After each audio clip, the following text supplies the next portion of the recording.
news that is, huh? Holy cow. The White House again pushing for tighter control over firearms.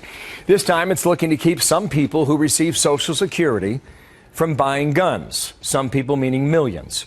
Matt Schlapp's a former White House political director under President George W. Bush and chairman of the American Conservative Union. Marianne Marsh, former senior advisor to Secretary of State John Kerry. How you guys doing? Good morning to both of you. Matt, let's start.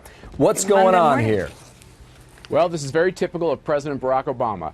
He is going to the edge of the line here on executive authority to really change the nature of what is essentially a constitutional right. Think about it, Bill. It's the Second Amendment in the Constitution. It's very clear. We have the right to bear arms. We have the right to bear arms just as we have the right to practice our religion, practice political speech, and vote. And the fact that he would do this unilaterally, just like he's doing across the globe on all these tough questions like in Iran and everywhere else, unilaterally, is a huge mistake, and I think the American people need to wake up to the fact that Obama is abusing his powers. I don't know. Is this executive order? Do you have to change the law? I mean, can you just move the definition from one area of government to the other? How did he? I mean, what's the answer? Because I can't find it. It's because it's nebulous. How many times did he change Obamacare without going back to Congress?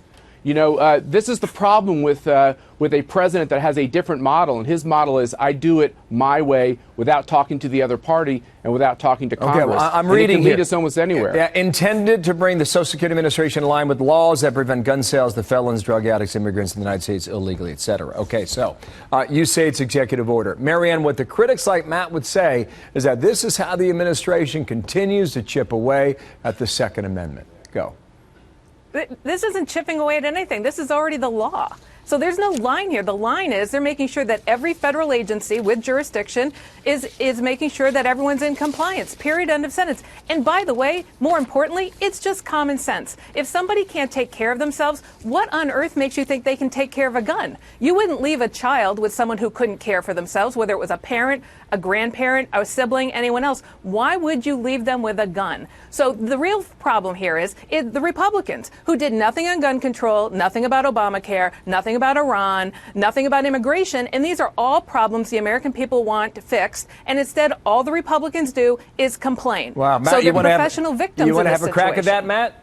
Yeah, I love liberals. It's so interesting. If this was an action to take away the right to vote for those very same people, all the liberals would be going crazy. If this was a right to infringe on someone's other constitutional rights, let me finish. All the liberals would be going crazy. The fact is, this is not the law of the land, which is why the president has to engage yet another action to take this from the Department of Veterans Affairs over to the Social Security Administration. Here's the real problem: if somebody is a danger to society, a federal court should make that determination, not some bureaucrat sitting in some building in Washington, D.C. Wow. If they decide unilaterally to take away your constitutional rights, why should you have to go fight to get them back? That is wrong. I hear the point you're making, Marianne. Go. Matt, do your homework. The fact is, there are lots of people who are legally empowered to do this, including the courts. And to your point, yes, this may end up in court, but given Obama's batting average so far, I like his odds. So the real issue here is, rather than complaining about these things, do something about it. So how about we take it to Congress, Marianne? Because President Obama is getting things done because Congress won't do anything. Hang on, to both of you. Here's the way the stories are being written now. If you have a bad memory or difficulty remembering things, you could be, if you have a hard time balancing a checkbook, you could be on the list. That's right. Where SSA comes in and says no to you, Marianne. It's all arbitrary. It's the executive branch making the determination of when you can exercise your constitutional rights. And let's remember, she can say all these things about how guns are a harm to society. 2.5 million times a year, a crime is prevented by somebody owning a gun. If those gentlemen had guns in Chattanooga, more people would be alive. Go ahead, Matt. More people would be alive if the right kind of people had guns. And the problem with you is that you think that less guns equals more safety, and it's not the fact. Okay, Marianne, I'll give you the last word.